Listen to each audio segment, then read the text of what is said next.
Ada bos Cina tapi jadi bos di Indonesia. Dia masuk Islam gara-gara alasannya sering melihat wajah karyawannya setelah sholat. Itu jadi sederhana.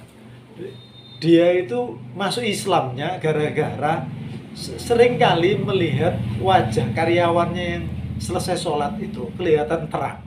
Auranya kan terang. Ya, mesti bagi orang muslim pasti paham gitu. Kenapa bisa terang aura seseorang? Iya, setelah sholat itu kan kita pikiran kan enak gitu. Sebenarnya setelah sholat itu kan terang gitu, pikiran enteng gitu loh, pikiran tenang, enteng, hatinya tenang, pikirannya enteng kan gitu. Tetapi sudah tahu begitu, memang yang sulit itu adalah memulainya sebenarnya. Untuk mau sholatnya itu berat sebenarnya. Padahal kita sudah tahu bahwa setelah sholat akan ada perbedaan efek, akan ada perbedaan perasaan dalam diri kita. Lebih enak, yang kita agak stres, agak pusing gitu, akhirnya lebih tenang, lebih segar karena wudhu kan itu. Itu ya. Jadi perasaan itu akan tergambar, akan terpancar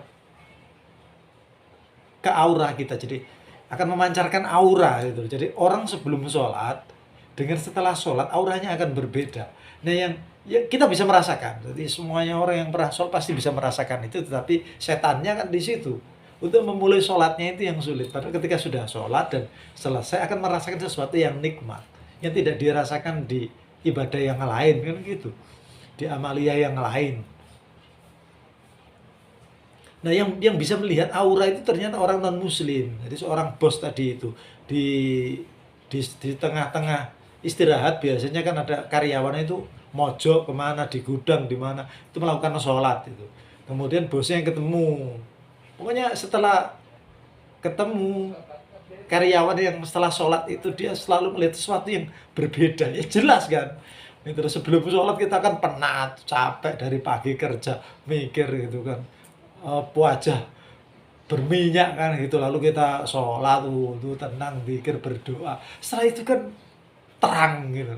Nah itu dilihat oleh bosnya itu, sang Cina itu dari keturunan Cina, jadi orang Indonesia, bos bos besar di perusahaan itu. Jadi kemudian dia tertarik kemudian ya dia tanya, sharing tentang Islam kepada kepada anak buahnya itu, bahwa hidup itu mau kemana, tujuan hidup itu mau kemana. Akhirnya dikasih pengarahan. Setelah itu dia mencari kiai yang lebih besar dan dia masuk Islam itu. Jadi sholat itu nikmat dan kita sudah bisa merasakan, tapi yang jadi masalah adalah kita mau melakukannya itu yang sulit, yang berat. Yuk semangat sholat.